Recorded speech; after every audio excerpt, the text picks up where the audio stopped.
Hey, this is Farhad and welcome to my channel. In this video, I will show a step-by-step process creating a lead magnet funnel. So let's get in. In this funnel map, I have already prepared and we are just going to execute this funnel map for our next funnel project.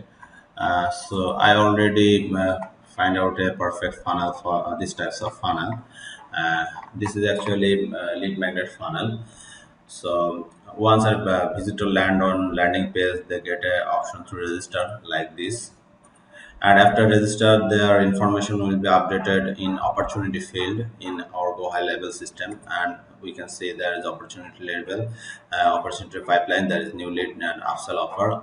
As we already have upsell and new lead, these two types of lead we have. So once anyone register and their contact information will be stored in this opportunity field, you can see it easily. Also, it will be updated on this contact field. This is actual the contact field area.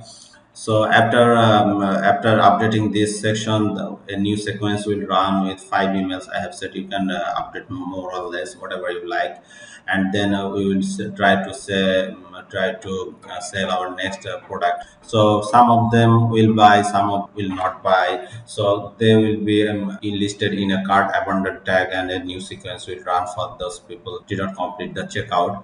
But some of them will check out and go for next, and which leads complete the checkout process, they will be listed in our upsell opportunity field, this section. So we will send a new sequence to sell our next product for a higher ticket product or something like that. And once they complete the upsell page, they will be they will see a thank you page, and this is the end of our funnel.